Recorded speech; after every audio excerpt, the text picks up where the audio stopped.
Một, hai, ba, bốn thở máy. Không biết là quý vị nghe có rõ hay không ạ? Hôm nay chúng ta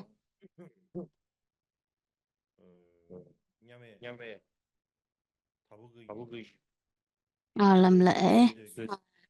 và làm lễ cầu nguyện giỗ tổ ngài Kamboba Sonam Trinchen. Hôm nay là ngày kỷ niệm ngày nhậm Niết bàn của ngài. Hôm nay giỗ tổ, ngoài cái việc mà giỗ tổ thì chúng ta còn có những cái sự kiện khác nữa. Ngày kỷ niệm ngày Kamaba thứ ba rằng chúng tôi sẽ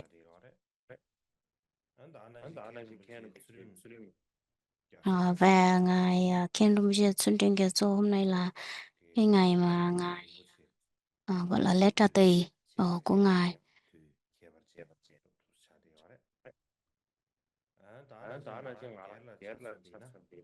Ờ, đối với và đối với thầy của tôi đó là ngài Rinchen Pha Kamathonchup, đó là thầy của tôi. Năm nay là cái ngày mà ngài ngày lễ tra tỳ của ngài. Chúng hôm nay lễ so với gọi là thế gian hoặc là số thế gian thì hôm nay là những cái sự kiện rất là đặc biệt, gọi là gồm 5 cái lễ kết hợp với nhau. Hôm nay là ngày là Đại Cát Tường.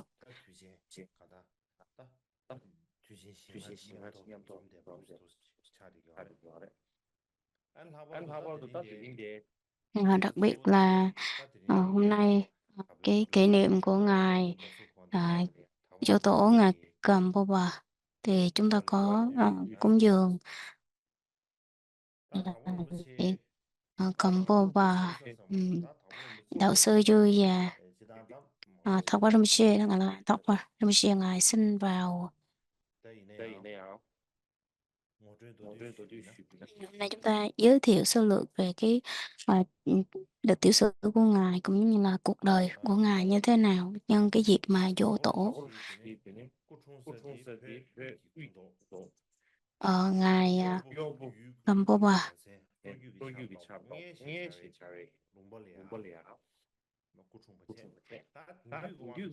ngài sinh ra vào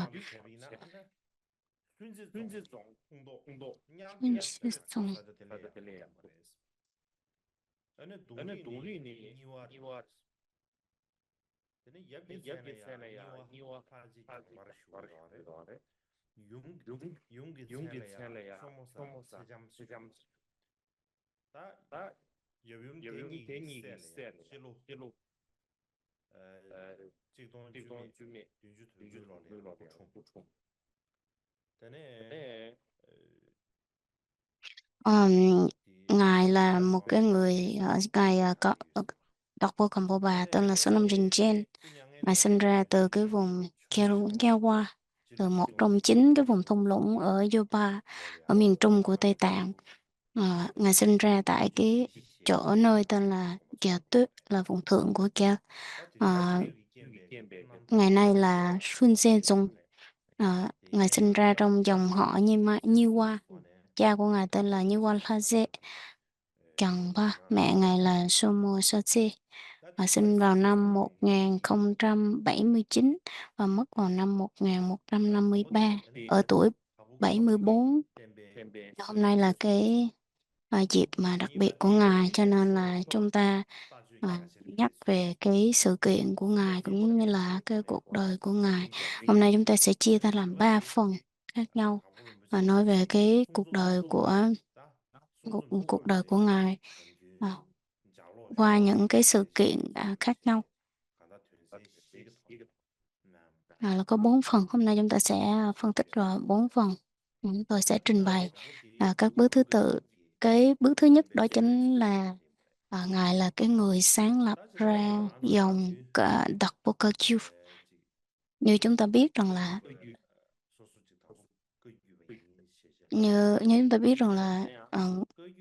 chúng ta luôn được hiểu rằng là Cơ Kiêu Bà là một cái tông phái nào đó, tông phái trong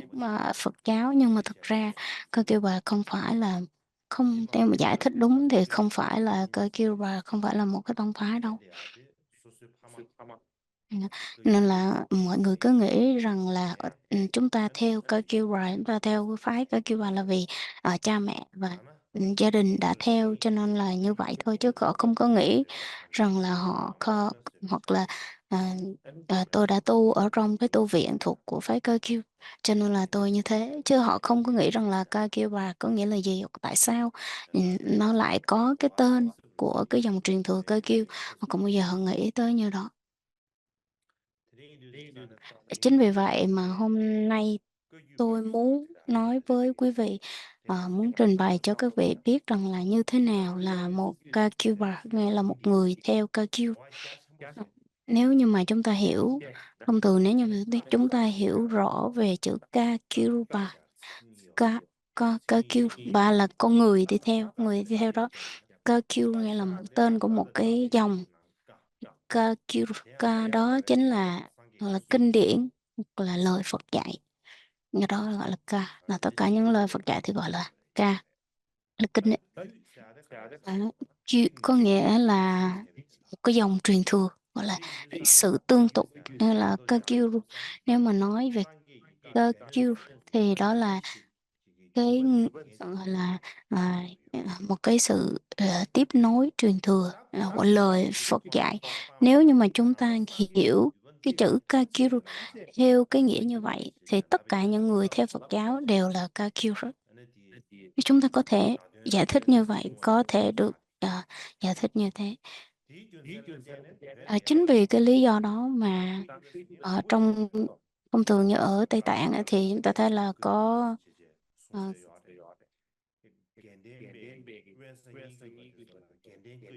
ờ, có nhiều cái dòng ca kiểu khác nhau, chẳng hạn như là gọi là dòng ca tâm thì gọi là ca tâm ca kiểu, hoặc là Atisha ca kiểu, cái lúc thì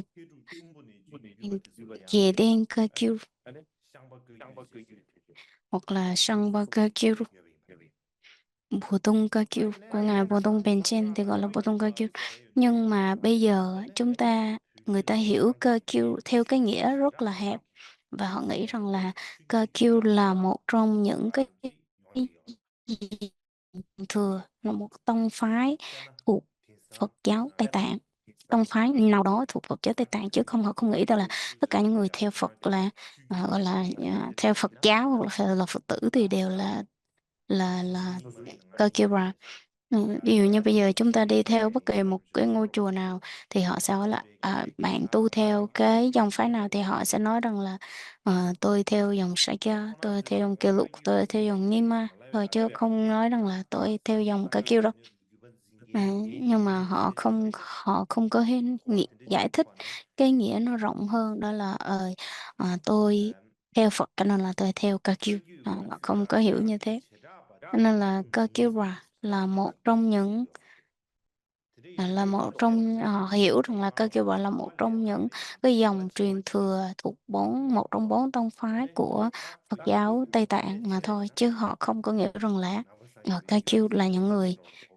gọi là trì giữ giáo lý của Đức Phật, không nghĩa như vậy. Cho nên là qua thời gian lâu lâu dài thì cái sự hiểu của cái nghĩa của Kagura nó sẽ được ấn định rằng là đây là một trong những cái dòng, ờ, một trong những bốn dòng chính của Phật giáo Tây Tạng. Chính vì vậy mà theo cái nghĩa, hiểu cái nghĩa của cái thời này đó, thì Kagyu thì người ta hiểu như thế nào, thì họ nói rằng là đó chính là dòng truyền thừa của ngài đại thành tựu giả Telo Bà của Ấn Độ, cho nên là ngài ờ, được truyền thừa cho ngài Naropa đó. Ngài Naropa là một học giả đại thành tựu giả Ấn Độ đó, và sau đó thì ngài truyền lại cho các vị thầy người Tây Tạng, vậy tôi các bậc thầy người Tây Tạng như là Mật Ba là người vị dịch giả. Cho nên là đó chính đó chính là những cái vị mà đã mang Phật giáo đến Tây Tạng nè, rồi dịch sang tiếng Tây Tạng, và thiết lập ừm, lại cái giáo lý cũng như là pháp hành về phái Ca Kiêu và được truyền thừa cho đến ngài Milarepa Metung, gọi là Sun Bosonam Gyatsen, hoặc là ngốc là Chô của tuổi trẻ, và Sun Tun là quan gia tuổi trẻ. Và các cái dòng truyền thừa này họ vẫn tiếp tục giữ cái dòng truyền thừa cho đến ngày nay, và cho tới bây giờ thì cái tên KQ được giải thích là một trong bốn phái chính của Tây Tạng.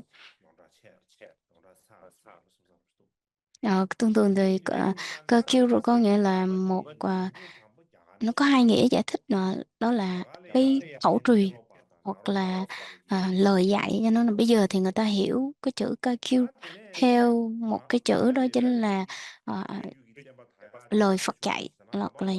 cái dòng truyền thừa nhiều hơn. Sau đó thì chính vì vậy mà nguồn gốc của dòng truyền thừa của cơ kiêu đó chính là bắt nguồn từ Ấn Độ. Thì ờ,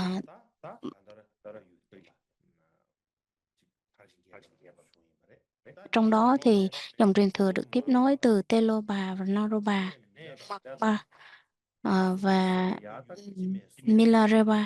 và Thakpo Kambopa. Thì đó là một cái dòng truyền thừa theo thứ tự, và cả ba cái người trong vệ này thì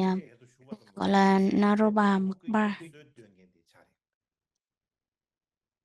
Mặc Ba và Milarepa và Kambopa. Thì đây là ba cái vị này là tổ của dòng Kagyu. Cho nên là trong trong ba vị này thì Kambopa là được là một trong những cái vị mà quan trọng nhất, đó là vị tổ, và à, còn là cái người mà là sáng lập ra cái dòng Đặc Bo Kagyu, là một trong những à, cái vị quan trọng. Và cho nên là ngài có nhiều tên khác nhau. Ngài là chế Kambopa, Đặc Bo Shenu. Kambo nghĩa là cái tên của một ngọn núi. Rồi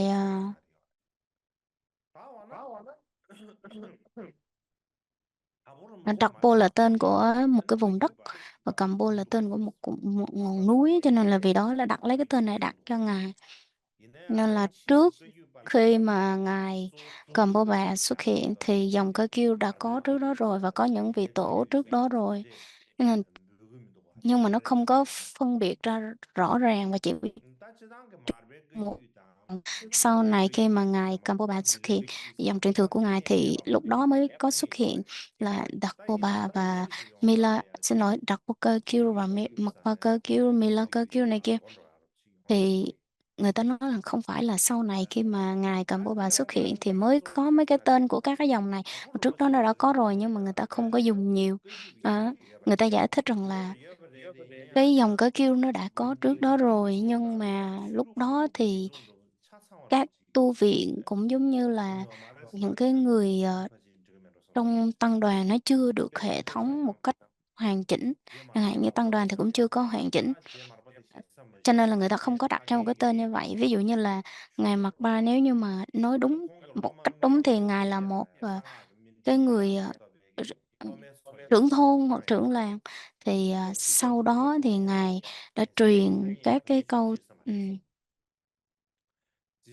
và sau đó thì ngài ngài thực hành pháp, ờ, và ngài là truyền cho những người đệ tử đủ cái tiêu chuẩn rồi, để đủ cái khả năng mà học, chứ ngài không có bao giờ mà nhận đệ tử đông, hoặc là không có ở một chỗ. Cho nên là chính vì vậy mà cái thời điểm đó nó chưa có quy tụ, hoặc là chưa có xuất hiện. Và sau này khi mà ngài Milarepa, đối với ngài khi tới ngài Milarepa cũng vậy, ngài cũng từ bỏ cái lối sống ở nơi làng thành thị, và ngài đi tới ẩn tu ở trên núi, và không có một cái nơi nào ngài ở cố định, nên là ngài sẽ di chuyển. Và ai có tâm cầu học thì ai có tâm cầu học thì ngài dạy thôi, chứ ngài không có thành lập tăng đoàn hay là lập chùa lập tháp gì hết. Cho nên chính vì vậy mà ngài không không có thích luôn. Cho nên là khi mà ngài rời đi thì à, ngài chỉ để lại những cái hang động hoặc là cái chỗ mà ngài tu đó thôi, chứ nó không còn một cái gì hết ngoài một cái chỗ ngồi của ngài. Cho nên chính vì vậy mà lúc đó thì người ta hiểu rằng là Ca Kiêu là một cái, là cái nơi mà các cái vị tổ tu và ẩn dật trên núi thôi, chứ không có. Nhưng mà tới dòng truyền thừa của ngài, tới vị tổ ngài Magpa thì ngài Kamboba thì khác hẳn ngài Magpa và ngài Milarepa. Cho nên là ờ, ngài Kamboba là một, ngài là một người xuất gia và ngài sống ở trong tu viện từ nhỏ, và chính vì vậy mà ngài đã theo học ở các cái khu vực khác nhau, từ miền Trung, Tây Tạng, rồi ở vùng U, rồi đến các cái tu viện mà chuyên trì giữ giới luật rất là nghiêm ngặt. Và ngài đã được học rất là nhiều về giáo lý Kadamba. Sau đó thì ngay cả khi mà sau khi mà ngài gặp ngài Milarepa để mà thọ lãnh giáo pháp thì ngài đã biết rất là nhiều giáo pháp trước đó, giáo lý và giáo pháp trước đó rồi. Vậy Ờ, như như đúng như cái lời tiên tri của ngài Milarepa đó, đối với ngài Kamboba đó, thì trước đó thì trước khi mà gặp ngài Milarepa thì ngài Kamboba ờ, đã nhận rất là nhiều đệ tử và đã có đồ chúng rồi, trong đó là dường như là có khoảng 500 người đã dường như đã chứng quả A La Hán, và có khoảng 16.000 vị đệ tử thực hành vô thượng du già, thực hành du già đấy. Và ngoài ra thì ngài còn là một trong những người gọi là trì giữ giới luật rất là thanh tịnh, và hành trì nghiêm mật giữa hai giai đoạn, đó là giai đoạn sinh khởi và giai đoạn thành tựu. Cho nên là lúc đó đệ tử xuất gia của ngài rất là đông, cho nên là ngài đã thành lập chùa cũng như là tăng đoàn.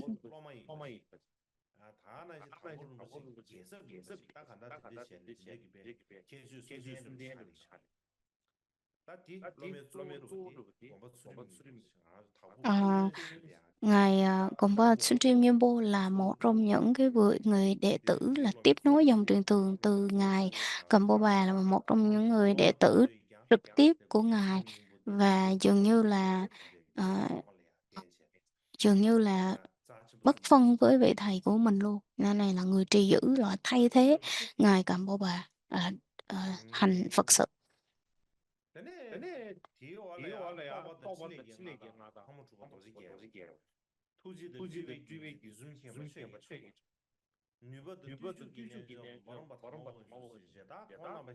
Ở trong này nói là nè,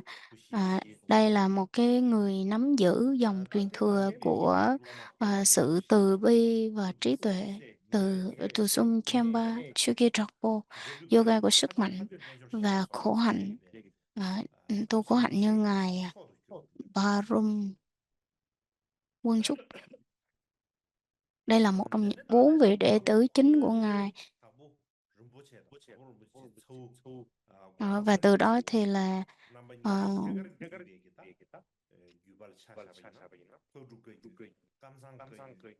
Và sau đó thì những cái dòng con cháu và những cái người được trực tiếp gọi là nhận dòng truyền thừa từ ngài, như là các cháu trai của ngài này, thì trì giữ là Câm Sân Cơ Kiêu, Barum Cơ Kiêu, Sabal Cơ Kiêu, Badru Cơ Kiêu, Tri Cung Cơ Kiêu, Talung Cơ Kiêu, Upper Cơ Kiêu, Trupon Cơ Kiêu, Mặc Sân Cơ Kiêu, Yewa Cơ Kiêu, Già Sân Cơ Kiêu, Súc Xếp Cơ Kiêu. Thì những cái tông pháo này thì, đều có nguồn gốc từ ngài Papo Kamboba. Cho nên là như ở đây được biết như là trong này có 4 cặp với 8 dòng truyền thừa khác nhau. Ngài Milarepa đã tiên tri với ngài Kamboban rằng là nói rằng là sẽ không có bất kỳ một cái người nào giỏi hơn như ngài Thakpo, sẽ không có bất kỳ một dòng truyền thừa nào thực hành của tôi, mà chỉ có là Thakpa Kagyu. Đây là cái người có thể trị giữ giáo lý của tôi. Cho nên là trong những cái bài mà ở chứng đạo ca của ngài Milarepa có nhắc về cái tên với cái sự nhắc về cái cuộc nói chuyện giữa giữa ngài Milarepa với ngài Chame, thì trong đó thì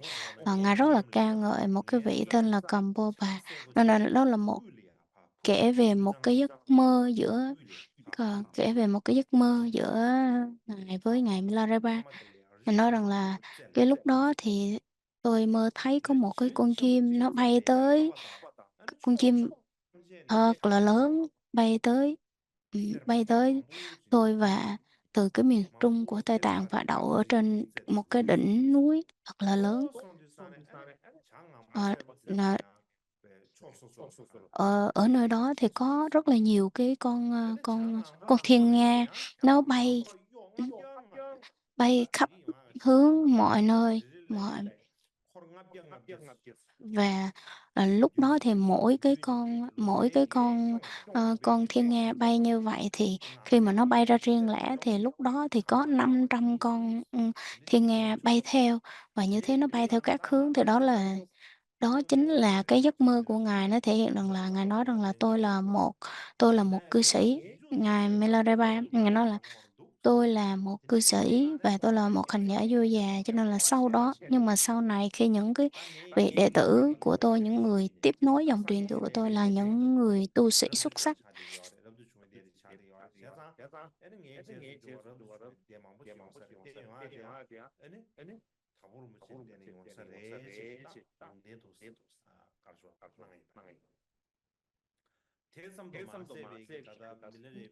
Và đó là những cái lời tiên tri, và sau đó thì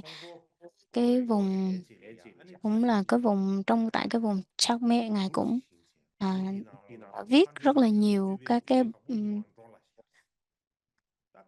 cái bản mà chứng đạo ca của ngài, về chứng đạo ca, và có kể về những cái câu chuyện trong các cái bản chứng đạo ca của mình, nói về cái việc rằng là những người đệ tử của mình như thế nào, đưa ra rất là những cái lời tiên tri ở trong những cái bài chứng đạo ca. Cho nên là sau này khi mà người ta đọc lại những cái bài chứng đạo ca của ngài Milarepa, thì người ta thấy rằng là tất cả những cái lời tiên tri của ngài dường như nó đều có ở trong đó hết.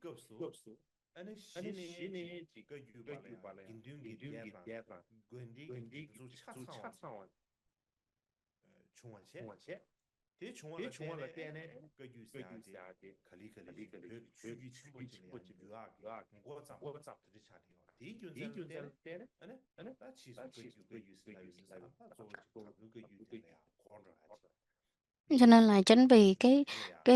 lâu ngày thì mọi người mới hiểu rằng là Đạo Bukkake Kagyu thì nó sẽ chuyển thành là một cái tông phái, và Đạo Bukkake là một cái người mà trì giữ cái dòng truyền thừa của Kagyu. Đó là cái cách mà người ta hiểu theo nghĩa đen sau này.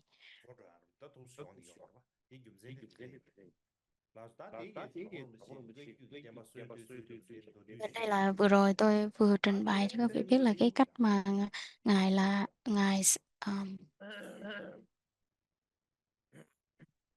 khai sáng ra cái dòng thuật của Kagyu như thế nào, và trình bày sơ lược như thế thôi. Và tiếp theo đó là cái phần thứ hai.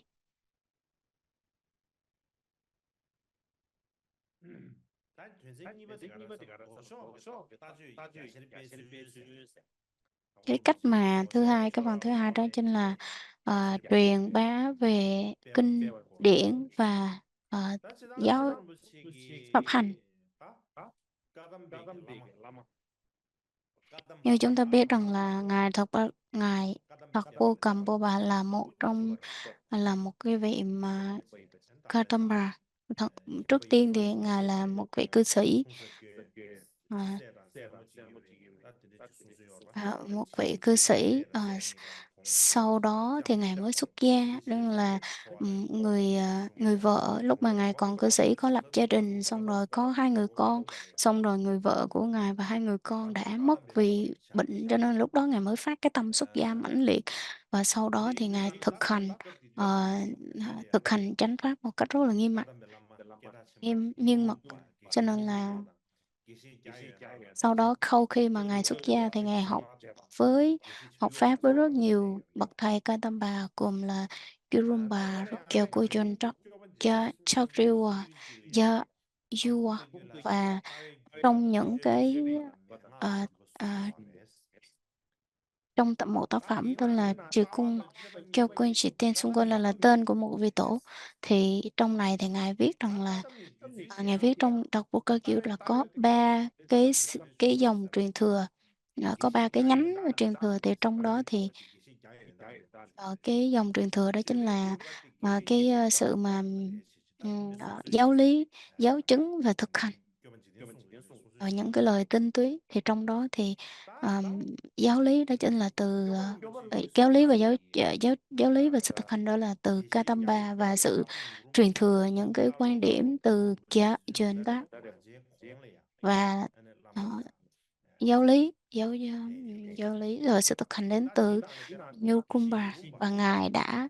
Nyurumba ngài đã theo cả hai cái vị này học và tu trước khi mà gặp ngài Milarepa, cho nên là ngài đã đi theo ngài Chuyên Tuy Kẻ Sen là Gurumba đó, đi theo đó và học từ những cái vị ca tâm, và đặc biệt là thọ giới Bồ Tát, rồi ngài mới nói ngài nói với ngài nói rằng là vậy đạo sư của tôi thì có những cái vị Bồ Đề, có những vị phát khởi cái Bồ Đề tâm đích thực. Ờ, Từ đó ngài đã phát triển rất là mạnh, cho nên chính vì những vị thầy của tôi đã phát triển được những cái tâm từ bi đích thực, cho nên chính vì nhờ vào cái sự gia trì quý báu này mà tôi sẽ được phát triển cái tâm Bồ Đề của mình. Đó là một à, cái sự mà cha trời rất là quý báu mà không bao giờ tôi rời xa được. Cho nên là chính vì vậy mà đối với cuộc đời của Ngài thì cái tâm Bồ Đề rất là quan trọng, và nó liên quan mật thiết, và nó luôn luôn à, luôn luôn gọi là ờm, luôn luôn khởi sinh trong cái việc thực hành của Ngài. Cho nên là Ngài nói rằng nếu như mà không có cái tâm Bồ Đề thì chắc chắn là các bạn sẽ không bao giờ đi theo được cái con đường đại thừa. Cho nên là tâm Bồ Đề tục đế là tâm Bồ Đề đích thực, cực kỳ quan trọng, rất quan trọng trong cuộc đời tu của mình. Nó quan trọng từ ở ba giai đoạn đầu, giai đoạn giữa và giai đoạn sau. Nếu mà ở giai đoạn đầu, nếu như mà không có tâm Bồ Đề thì bạn sẽ không bao giờ theo được đại thừa. Nó quan trọng ở giai đoạn giữa, vì sao? Vì rằng là nếu không có tâm Bồ Đề trong lúc thực hành thì bạn sẽ bị rơi rớt vào trong dòng luân hồi sanh tử, chúng sanh sẽ bị rơi rớt vào đó. Và đối với thứ ba đó là ở giai đoạn cuối thì tâm Bồ Đề rất là quan trọng. Vì sao? Vì nếu như mà không có tâm Bồ Đề thì chúng ta hành giả sẽ không thành tựu được hai thân của Phật. Cho nên rằng là chính vì vậy mà chính vì vậy mà tâm Bồ Đề đích thực luôn rất cần thiết và quan trọng đối với một người hành giả. Cho nên là từ ở giai đoạn đầu, giai đoạn giữa và giai đoạn sau, tâm Bồ Đề đều rất là quan trọng. Cho nên là Ngài luôn luôn lúc nào Ngài cũng diễn tả được cái sự chứng nghiệm của mình, và nhấn mạnh vào cái tầm quan trọng của Bồ Đề tâm. Cho nên nếu mà không có cái tâm Bồ Đề thì chắc chắn sẽ không giúp được gì cho mình trong cái việc mà tu tập làm lợi ích cho chúng sanh.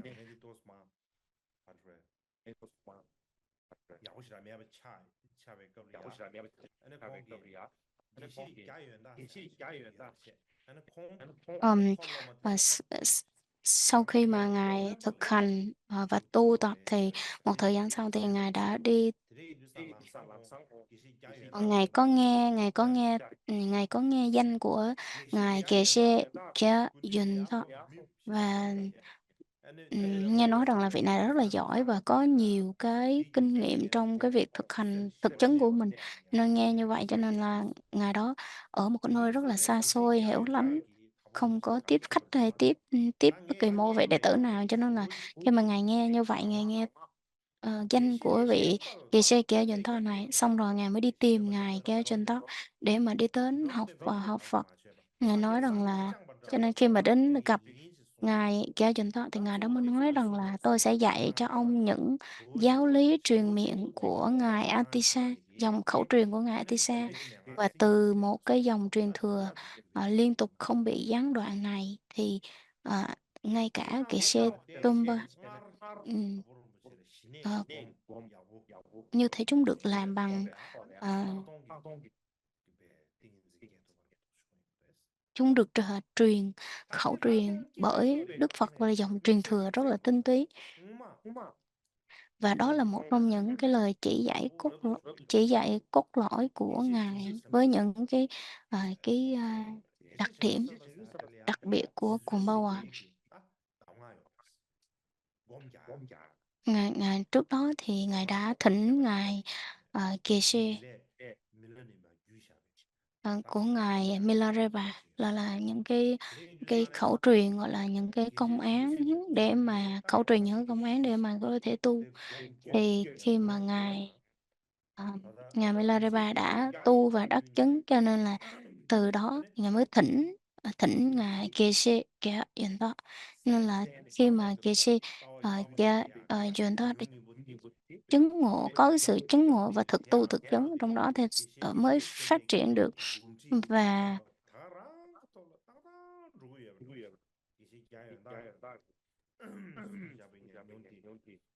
và, Ngài Cầm-pa-bà đã thỉnh cái sự khẩu truyền về công án tu, sau đó thì Ngài truyền lại cho Ngài Cầm-pa-bà, thì Ngài Geshe Kea Yun Thọ đã truyền hết tất cả và Ngài đã thực hành đúng như cái lời truyền của Ngài Geshe Kea Yun Thọ. Đây là một cái điều rất là quan trọng ở trong cái điểm, trong cái, gọi là, cái điểm nêu bật ở trong cái cuộc đời của Ngài Cầm-pa-bà.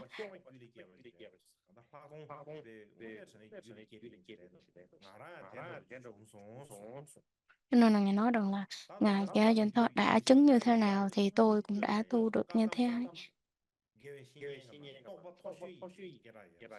Cho nên là Ngài Kỳ Sĩ Cha Chân Thật là một trong những cái người mà có cái sự chứng ngộ rất là cao nhất, dường như cao nhất ở trong, các cái vị mà, ca tâm.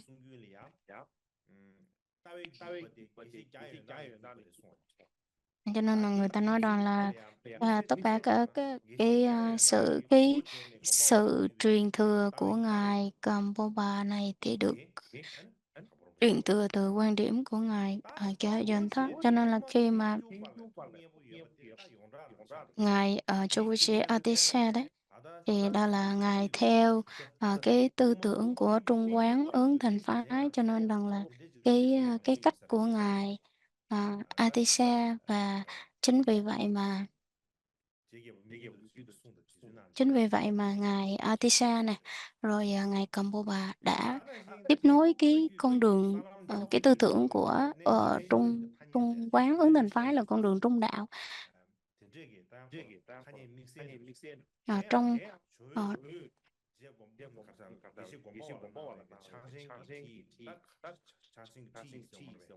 Ờ, chính vì cái dòng truyền thừa được, duy trì như vậy mà cả Ngài đã tiếp nối và phát triển được cả 4 cái mật bộ yoga, đó là và những, giáo chứng, giáo lý về Đại Thủ Ấn Mahamudra mà Ngài Atisa đã trao truyền cho Ngài ờ, Kumbhawa. Thì từ đó thì cái sự mà, sở chứng, của Ngài thì nó có liên quan mật thiết đến Mahamudra là của Ngài Atisha.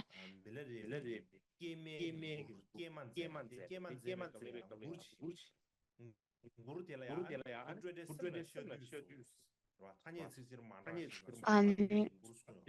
ngoài ra ngoài cái việc mà học tiếp nối dòng điện thừa từ ngày Gia Duyện thì ngài ngài giữ duy trì những cái khẩu truyền của ngài Milarepa, nên là ngài Milarepa nói rằng là chắc chắn là ông hãy duy trì và truyền thừa ờ, cái cái dòng truyền thừa mà tôi đã dạy, và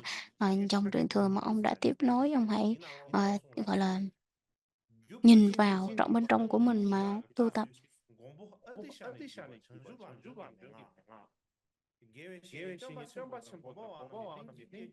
Sau đó thì cũng có những cái vị mà tiếp nối cái dòng truyền thừa, và trong Bồ Đề Đạo Đăng, trong Bồ Đề Đạo Đăng thì ngài đã nhận một cái khẩu truyền tên là Bồ Đề Đạo Đăng Luận. Đây là cái điều mà ngài Kambupa đã nhấn mạnh khi mà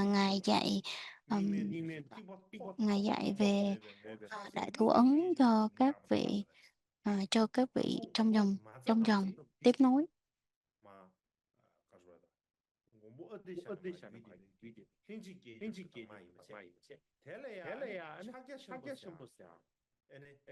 Cái cách mà ngài giảng dạy thì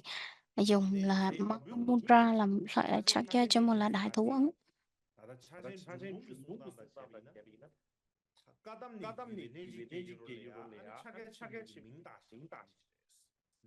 Cho nên là ngài đã dạy từ cái dòng truyền thừa của các vị ca tâm bà, nhưng mà ngài khi mà dạy ra thì ngài dùng thuật ngữ là Đại Thủ Ấn, Mahamudra. Cho nên là khi mà dạy về Mahamudra thì nó dường như nó có ba cái đặc tính rất là quan trọng.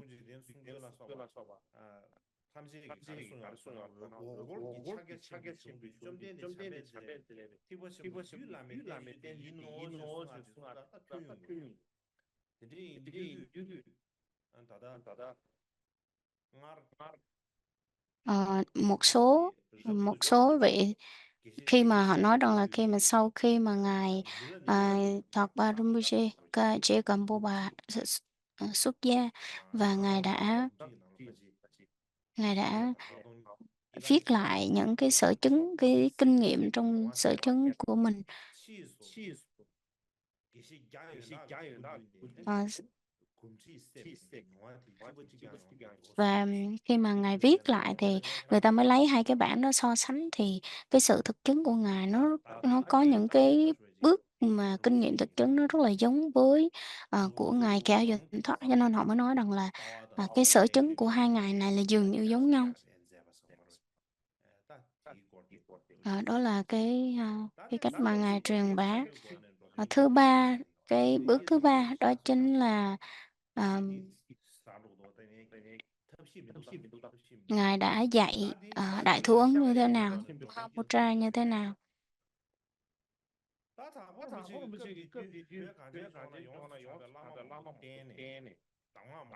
Lúc đó thì ngài Treo Combo Bà đã học pháp với rất là nhiều vị thầy khác nhau.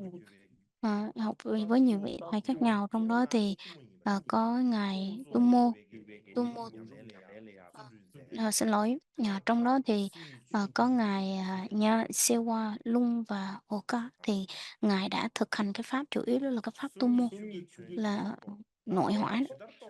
Và cuối cùng thì cái sự mà chứng ngộ của ngài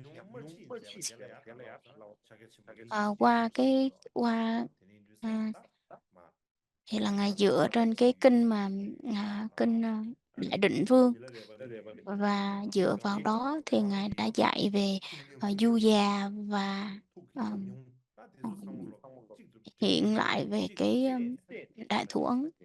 là dường như ngài dạy bằng cái sự chứng ngộ của mình. Hôm nay rất là dài, nhưng mà chúng ta phải kiên trì thôi. Hôm nay là ngày rất là đặc biệt, nên là hầu hết các cái hướng dẫn cũng như là cái lời dạy của ngài đều được truyền ờ, đều được truyền và đều được gọi là ờ, được dạy qua Tây Tạng, nhưng là Tây Tạng thì hồi xưa nó có một cái là gọi là dạy lại những cái mà thực chứng thì bắt đầu từ ngài Đạt Pô Cầm Pô Bà này. Ví dụ như là nếu mà ngài Đạt Pô Rinpoche đã dạy như vậy và cái sự uyên thâm của ngài cũng như là cái phương tiện thiện xảo của ngài nó dạy như thế nào. Cái điều đó chúng ta rất là khó để mà nói, nhưng mà chúng ta có thể nói riêng ra một cái ví dụ rất là nhỏ, đó chính là tôi sẽ kể cho các vị nghe một cái câu chuyện.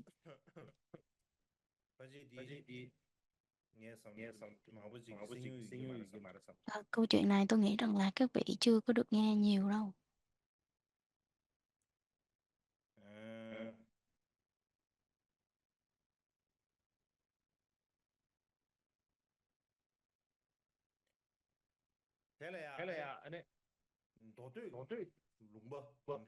Vào ở một cái vùng tuyệt tuyệt là vùng thượng Tây Tạng.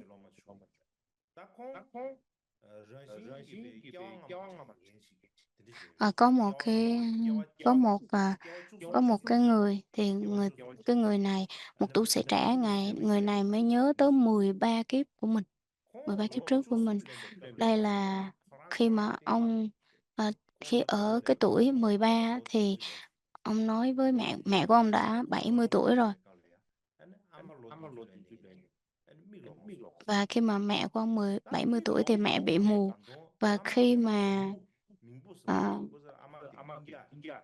người mẹ này mới có một người em có người em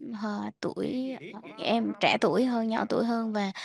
ông này vì để mà có được một cái đám cưới giống như là có một cái kết kết hôn rất là tốt đẹp ấy, thì ông mới ăn trộm những cái đồ đẹp, đồ quần áo như là tài sản vật chất của người mẹ mù này, người mẹ của ngài 13 tuổi đấy. Và không chỉ là ăn trộm cái tài sản vật chất mà cái vị em này đã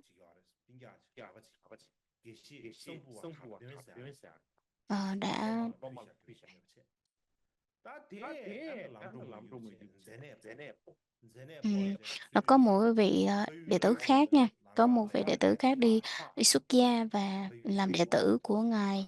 Geshe Songbu Songbu tên, nhưng nhưng mà chưa kịp đi tu thì cái người này bị bệnh và chết. Rồi sau đó thì ngài ngài cũng có một cái người em gái khác là ờ, lúc đó 18 tuổi, 18 tuổi là tới tuổi kết hôn rồi. Nhưng mà người này không có kết hôn và không có làm dâu được. Và không có cưới, không có gả được cho cô gái này, và cuối cùng thì cô cũng không về được. Chồng của cô này mất hay sao đó mà cuối cùng là cuộc hôn nhân là không thành công và cô cũng không về được quê mẹ. Tóm lại là cô trở thành một cái người ăn xin và rất là đau khổ. Cho nên là chỉ còn sót lại một cái người mẹ mù này thôi, cho nên người mẹ này mới đi một mình cái vị mà tu sĩ mà 13 tuổi này nè, với người mẹ của mình, và cái người người này tên là Rầm Dun Tumba, thì ngài đi khất thực với một cái đi tới một cái ngôi làng nọ, đi gặp một cái vị Lạt Ma ở Phái Nhim Ma, để mới đi tới đó, mới đi khất thực. Và ngài đã dẫn à, ngài đã cái vị Lama này đã cho mẹ của ngài một cái cái mani lung, trong đó có thì thần chú lục tự minh chân ngôn, và đứa nó thì người mới nói rằng là à, bà mẹ này hãy cầm cái mani lung này mà quay vừa đi xin thì chắc chắn là sẽ có được đồ ăn uống. Cho nên là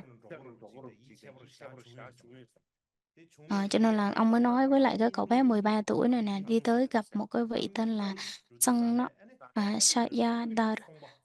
và đi tới đó ừm, để mà học pháp. Và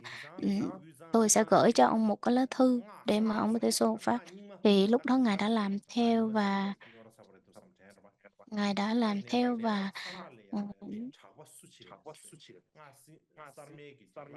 và cho tới bây giờ thì người ta nói rằng là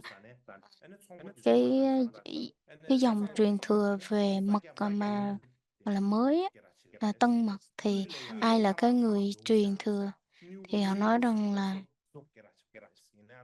là ở ở vùng thượng thì có vị thầy rất là nổi tiếng, là Sakya Khubun rất là nổi tiếng, còn ở miền Trung thì có Karapa à, và, Rupa, nhưng họ đều đã qua đời hết rồi, cho nên là, cũng không có cái gì để mà có thể truyền thừa được, cho nên là ừm,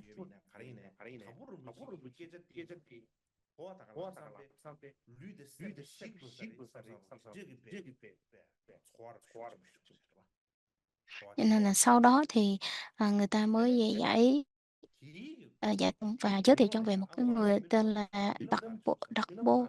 Ờ, cho nên là Rồng Tương Trong Ba là cái vị tu sĩ trẻ đó, mới cảm thấy rất là muốn đi học và một đêm nọ thì ông mới mơ một cái giấc mơ đó là một cái người, tiên nữ đi tới đội mũ trắng. Một cái người nữ đội cái mũ trắng, người tiên nữ là đi tới và nói với ông là nếu mà ông muốn đến, Đặc Bô, cái vùng tên là Đặc Bô hoặc là ngài tới đến chỗ ngài Đặc Bô thì hãy đi theo với tôi sẽ dẫn đường cho ông đi. Cho nên là ngài mới vừa khởi rằng là "Ôi, tôi muốn đi" thì ngay tức khắc thì ngài đã đặt chân tới cái ngọn núi Cầm Bô rồi. À. Là khi mà vừa mới nghĩ thôi, thực ra không mới có nghĩ thôi là trong giấc mơ là ông đã tới đó rồi, nhưng mà khi mà giật mình dậy thì dường như ông đã thấy mình đang ở cái vùng, núi, Gầm-bô. Cho nên là lúc đó thì, ờ, lúc ở trên đỉnh núi ấy là buổi sáng, đỉnh núi thì mặt trời chiếu sáng rực rỡ và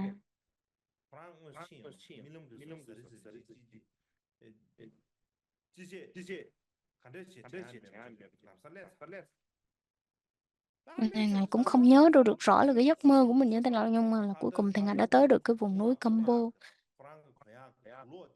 Và lúc đó thì những cái, gọi là, y áo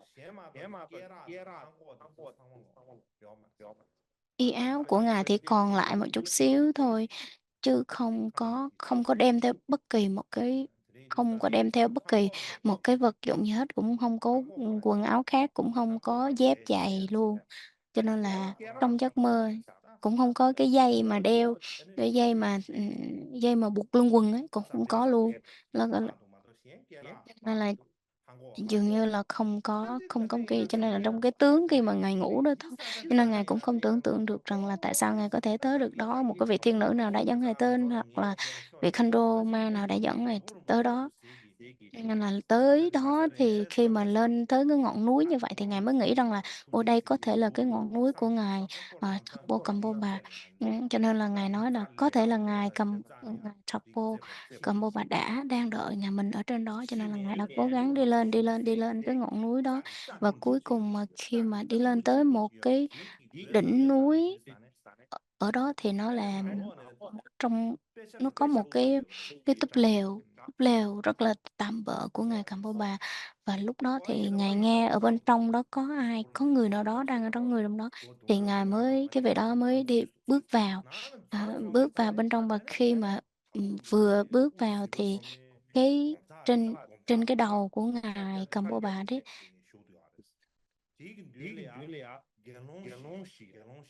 ở trên đầu của ngài thì nó có một cái lấp lánh ánh sáng, và trên đó thì có 4 vị tỳ kheo ở trước mặt của ngài và đang đọc với bộ kinh Đại Bát Nhã, là, gọi là, bộ Bát Nhã Bát Thiên Tụng. Và trước đó thì có một cái bộ tháp, cái bảo tháp, và xung quanh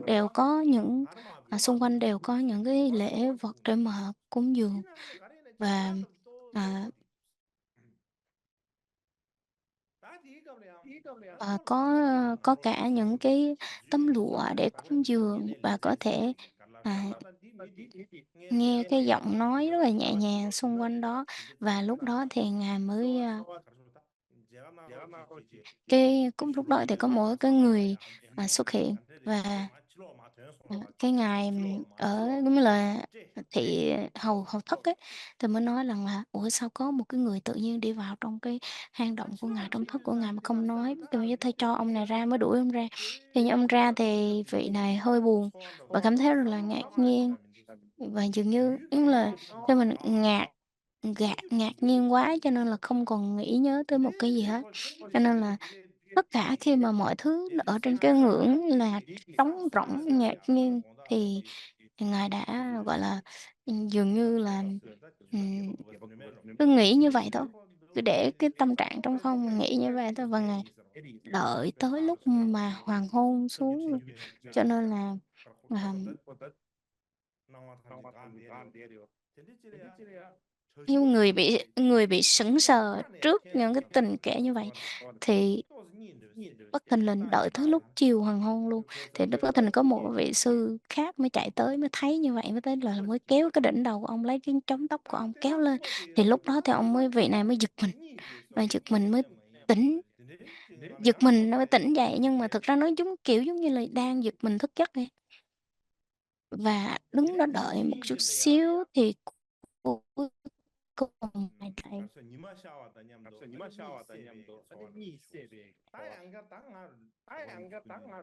ngài lại thiếp đi, thiếp đi đó. Thì sau khi mà thiếp đi thì mới nghĩ rằng là tôi muốn đi đảnh lễ ngài Thakpa Rinpoche, Thakpa Gampopa thêm một lần nữa. Thì khi mà nghĩ tới cái việc rằng là, tôi muốn đi, thì tự nhiên tay, chân, miệng không nói được và tất cả mọi thứ không có tự chủ được và ngài ngủ và ngủ dường như là, ở trong một cái trạng thái là không biết diễn tả, nhưng mà có thể diễn tả là ở một trạng thái là nhập thiền định, 7 ngày liên tục. Và cho tới ngày thứ 7 thì Ngài đã nghỉ, Ngài mới mơ thấy rằng là mới thấy trước mặt nó xuất hiện một cái con rắn đực rất là lớn, mà chưa bao giờ biết con rắn đó. Và, ờ, và trước đó thì có những cái con, vật khác nó có sừng và có răng nanh, nó đang sấu, cấu, xé và ăn ăn nhau, nói chung rất là cảnh tượng rất là ghê tởm và dường như, những cái con thú dữ nó muốn ăn cái con rắn đó. Cho nên là từ lúc đó là khi mà nghe thấy như vậy thì cái thì mới giật mình nhưng mà chưa có tỉnh giấc đâu nha. Chưa có tỉnh giấc, lúc đó thì giật mình, thì khi mà giật mình mà vẫn còn trong giấc mơ nhẹ đó mới thấy được là mình đã đi tới trước mặt của ngài, của Thọ Paramuchi rồi, Thọ Pa Kamboba. Thì lúc đó thì cái lúc mà ngài về đó gặp, diện kiến được ngài Thọ Pa Kamboba thì mới thấy được là y như chang như cái hôm trước mà lúc mà ngài bước cái chân vào trong cái thiền thất nhỏ đó. Có một vị đệ tử, của ngài Thapa Kampapa tên là, Chung Sang Hòa và lúc đó thì mới đem một cái tấm tấm khăn lụa đó thì lên giống như là để em che đậy ở trước những cái vật vật phẩm ở dưới ở trước đó. Thì lúc đó thì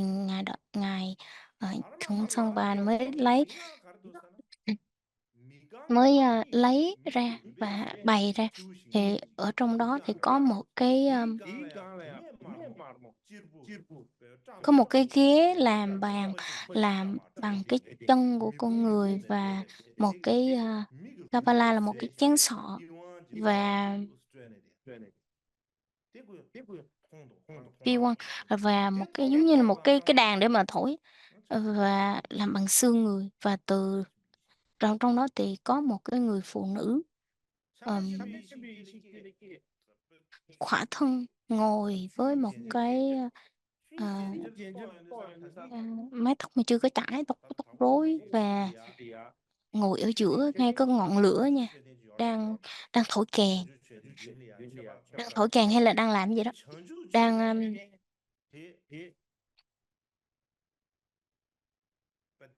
và từ đó thì cái trí tuệ mà, Đại Thủ Ấn là trí tuệ tánh không của Ngài được khởi sinh, nhiều nhiều như có sự chứng đắc ở trong đó.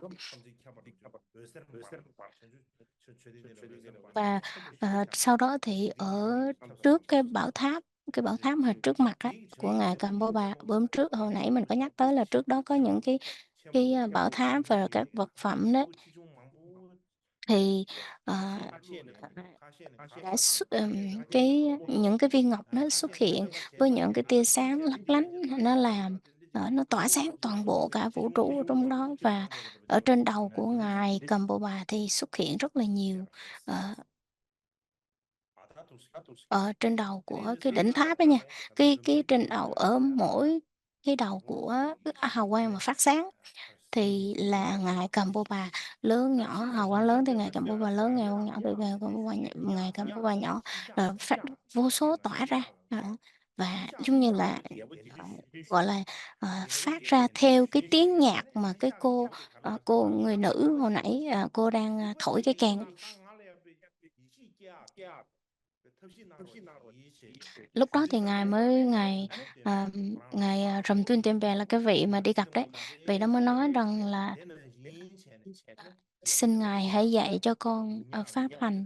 và để con có thể phát triển cái trí tuệ của con." Và Ngài đã dạy, Ngài Bà đã dạy những cái gì, Ngài đã học những gì, Ngài đã làm những gì, Ngài đã tu như thế nào, thực hành như thế nào, xin Ngài hãy truyền lại, cho con để mà con có thể tu và học. Như hồi nãy nói là cái vị, vị Rầm Tuân Ba này đã, gọi là, nhập thất tới, 7 ngày hồi nãy đấy, thì bây giờ Ngài làm như vậy tiếp tục trong vòng 5 tháng. Và, cuối cùng thì ngài Gamboa đã đánh thức vị này dậy, nói rằng là rất là nhiều việc mình cần phải đi làm chứ không phải cứ ngồi đây nhập định hoài là không được, cho nên là phải, gọi là vị này dậy để mà có thể, đi, hoằng pháp, đi hàng hóa. Sau đó thì cái điều này làm sao chúng ta biết được, nên là sau này thì có một vị, Rin Chen Sangboa và Tishireba mới đi tới cái vùng tên là Mỹ Nhất, và lúc đó thì có những cái lễ lộc hoặc là cái phong tục của người đó đang diễn ra tại cái vùng đó. Và lúc đó đó thì rơi vào cái ngày mà ngày lễ gì của ngài Cầm Bà. Lúc cái ngày giỗ tổ của Cầm Bà, thì lúc đó vào cái ngày mà giỗ tổ này nó có một cái phong tục đó là truyền lễ quán đảnh vào những cái ngày này, cho nên người ta nói rằng là đó là được truyền thừa từ, Rồng Tuyết Tôn Bà, và cho tới bây giờ nó vẫn còn được duy trì mà không bị suy giảm và thất lạc. Ngoài ra thì có một cái, thuyết khác thì họ nói rằng là có một cái vị tên là, một nhà sư đến từ tu viện Thật Vô Vô Quan Ghê. Cái người này tên là một vị tu sĩ tên là Thật Vô Quan Ghê. Và lúc là đi tu xuất gia, nhưng mà cuối cùng thì xuất gia với học và tu. Học rồi thì cũng không thích rồi chán, cho nên là mới nói là "Ôi thôi tôi muốn đi tu, đi thiền định." À, và Ngài đã tới với một cái vị thầy nào đó đi thiền tới 14 năm, nhưng mà cuối cùng cũng không có kết quả, và cuối cùng thì đi tới cái vị Lamalansi, mới tới đó để mà xin thỉnh và hãy, ờ, để tu. Thì cái vị đó mới giới thiệu Ngài giới thiệu cái vị, tu sĩ này nè, Tróc Bố Quan Gia, đi tới giới thiệu cho Ngài Cầm Bà và nói rằng là, "Xin Ngài dạy cho con, chứ con đi học rất là nhiều và con tu rất là nhiều, nhưng mà con cũng không có một phút giây nào để mà nhớ tới, ờ, sinh tử luân hồi hết, vô thường, sinh tử vô thường hết. Cho nên là, xin Ngài dạy cho con để con biết cái pháp để mà con tu." Cho nên là Ngài Ngài Gamboa mới nói rằng là "Con không thể nào mà cứ nghĩ tới cái chết hoài và hãy nghĩ tới những cái khác và có thể tu những cái điều khác nữa chứ không chỉ một cái việc đó." Cho nên là mới biểu vị tu, vị ấy nói rằng là "Con tu nhưng mà con chả có biết gì hết, bây giờ con đã 73 tuổi rồi, cho nên là con chỉ có một cái việc là tin theo Ngài và con tu theo Ngài thôi, cho nên là Ngài hãy truyền cho con một cái pháp nào đó để con có thể tu đi." Tại vì con nói chung là con lớn tuổi rồi, thì ngài Cầm Bà mới nói rằng là Ngài mới nói rằng là tóm lại là ở ở trong tâm ông đang nghĩ gì á.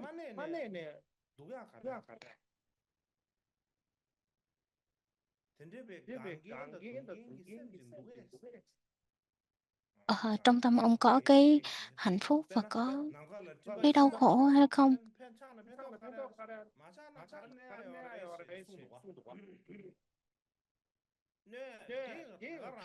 Nếu như mà cái tâm của ông không có biết tu, không có nghĩ gì, thế thì nó có hại gì cho ai không? Có bao giờ ông thấy rằng là ai tạo ra, ai làm cho ông hạnh phúc và ai làm cho ông khổ đau hay không? Hoặc là có bao giờ ông nghĩ rằng là, nếu như mà mây trên bầu trời nó có thì nó ghi lại lợi ích gì, mà nó không có thì nó đem lại tác hại như thế nào? Có bao giờ ông nghĩ nó như vậy hay không? Thì khi mà Ngài Cảm Ơn Bà nói như vậy thì cái vị này giống như là dường như thức tỉnh và bừng tỉnh, giống như là Ngài đã khai thị qua cái lời đó thì Ngài đã khai thị cho vị này. Cho nên là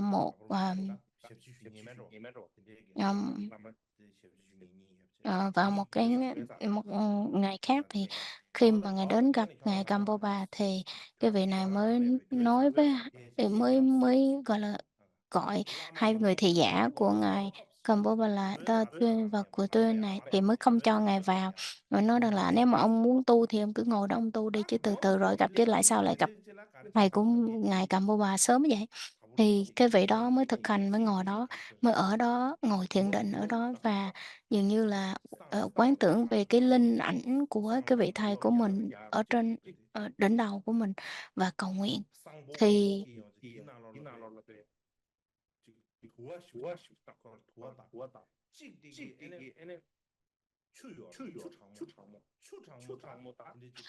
và khi mà Ngài vừa mới nhập định thì tự nhiên, có một cái cơn bão bụi rất là lớn. Và là một trong hai cái vị thị giả đó mới, giống như là, giống như có thần thông mới tạo ra một cái cơn bão bụi rất là lớn, và cái vị thị giả Đà Tôn kia thì lại tạo ra một cái, gọi là, biến hóa ra nước rất là lớn và tạt vào mặt của cái vị ngồi thiền này. Thì Ngài mới nói rằng là "Ôi, đệ tử chỉ là thị giả của Gampopa thôi mà đã thể hiện được cái sở chứng đắc như thế này, thì đối với Ngài thì sẽ to lớn như thế nào?" Lúc đó thì Ngài mới thấy Ngài Gampopa, ờ,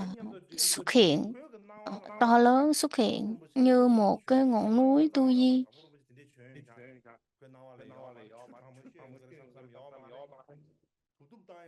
Và cảm thấy giống như là mình, thấy cái sự uy nghiêm của Ngài mà, lung lay mà mình không đứng vững. Và khi mà Ngài thấy Ngài Cầm Bà Bà lớn như cái ngọn núi Tu Di á, thì, rất là ngạc nhiên tới mức cái độ mà không có cái thì diễn tả được. Thì lúc đó thì mới giơ Ngài mới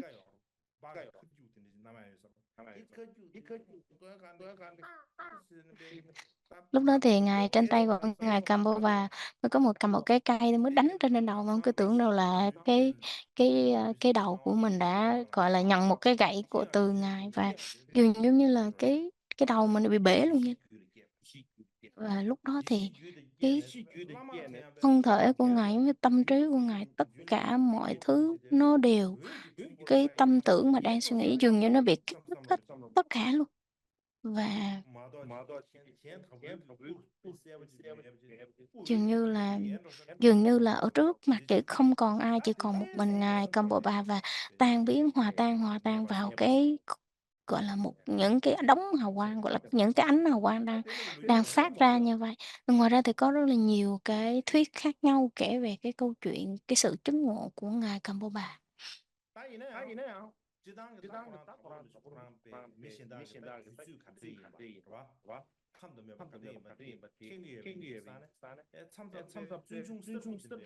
Thực ra đôi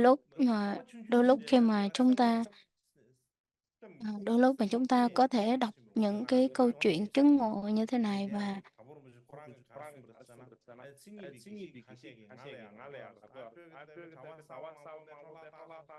mà, ờ, và, Ngài cũng dạy cho rất là nhiều cái vị trẻ tuổi, sư trẻ đâu phải học á, học và tu, nhưng mà không có qua giai đoạn hiển giáo mà trực tiếp dạy vô Mahamudra đó là, Đại Thủ Ấn luôn. Cho nên có rất nhiều người phản đối rằng là không nên làm như vậy, bởi vì như vậy thì hủy hoại họ. chứ không có đem lại lợi ích cho họ đâu. Cho nên là Ngài mới nói rằng là đó không phải là Ngài không có dạy cho tất cả mọi người mà chỉ dạy cho một trong những người đồ chúng đặc biệt, và làm sao vẫn cố gắng làm sao cho họ có thể thành tựu được cả hai hai cái giai đoạn là hiển giáo và mật giáo. Còn ngoài ra thì một trong những đồ chúng đặc biệt thì mới dạy thôi, chứ không phải là dạy. Cho nên là một lần nọ thì Ngài mới thấy rằng là Ngài thấy một cái một cái hộp, giống như là cái hộp để mà đựng tượng Phật á. Thì Ngài mới nói là đưa cho tôi đi, trong đó đựng cái gì, trong đó đựng cái gì đấy, cho tôi coi thử. Thì mới dành qua giật lại, thì mới hỏi cái vị giữ đó, mới nói rằng là ở trong này thì có cái hình của Ngài Atisa này, có xá lợi của Ngài nè, và các cái xá lợi của các vị Kadamba, dòng truyền thừa Kadamba. Và lúc đó thì Ngài mới năn nỉ cho Ngài xem, thì cuối tóm tóm lại thì ờ, th- tóm lại thì Ngài mới dở ra, thì mới thấy được rằng là xá lợi của Ngài Atisa và xá lợi của các cái vị ở Kadamba, thì lúc đó nó có hai cái điểm về giáo lý của Ngài Atisa được truyền thừa, được diễn dương, và cái sự khuếch tán của các cái vị trong dòng Kadamba thì ít hơn. Đó là trong cái điểm khi mà ngài mở cái hộp đó ra.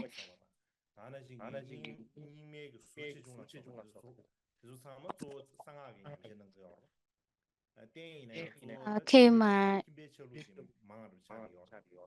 đối với sau này khi mà các cái dòng truyền thừa của Kadamba ấy, cái dòng truyền thừa của Kadamba thì chủ yếu họ tu về mộc và lục, kinh thừa và lục. Nhưng mà ngài Cảm Pô Bà thì ngài ờ, kết hợp song vận giữa kinh thừa và mật thừa. Nhưng mà hồi nào giờ ngài đã được học không có để gọi là lạc mất hoặc là suy đồi bất kỳ một cái dòng nào, mà luôn luôn kết hợp song vận giữa kinh và mật.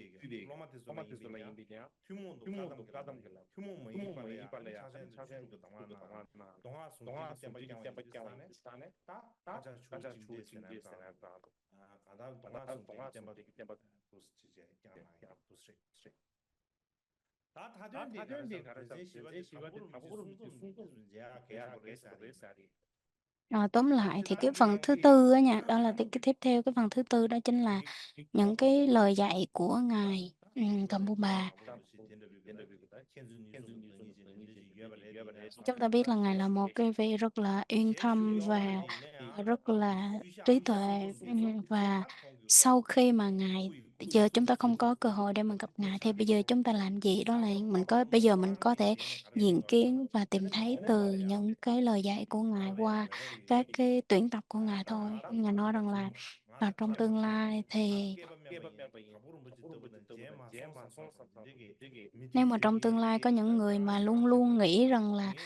tôi căn cơ kém và tôi không có đủ duyên để mà gặp những cái vị thầy chẳng hạn như Cẩm Bộ Bà,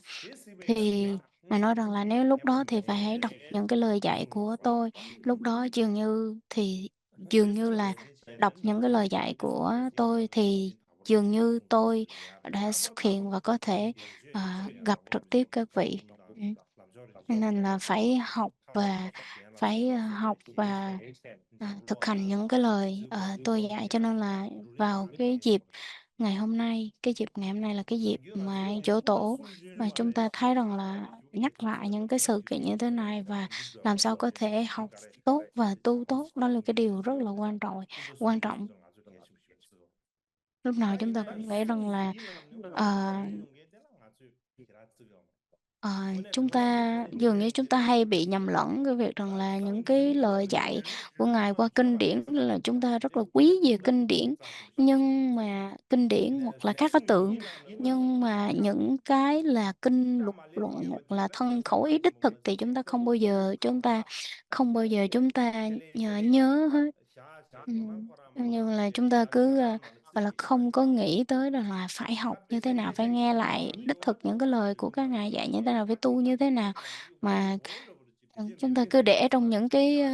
để trong tủ đó mới chưng thôi. Ừm, bây giờ nếu mà người ta không có cho vứt đi được thôi, chứ nếu mà vứt được thì chắc người ta cũng đã vứt trong thùng rác rồi. Cho nên là, nếu mà mình cất kinh kinh tạng kỹ quá thì cũng chẳng khác gì chúng ta đã bỏ nó vào thùng rác. Cho nên là, chúng ta phải, biết cái cách để mà học và tu, dường như chỉ có học và tu kết hợp song vận giữa học và tu và giữa mật kinh thừa, mật thừa thì mới có thể trả hết cái ân cũng như là đền đáp cái ân của, quý ngài. Cho nên là các ngài dạy, đã dạy các cái vị mà ở trong dòng truyền thừa Kagyu như vậy. Cũng như nên là nếu mà có thể tu tập và thực hành theo, Thập Vô, Kabum là những cái lời dạy của trong trong tuyển tập của Ngài Thập Vô thì, sẽ đem lại lợi ích rất là nhiều. Chúng ta nghỉ giải lao, 20 phút.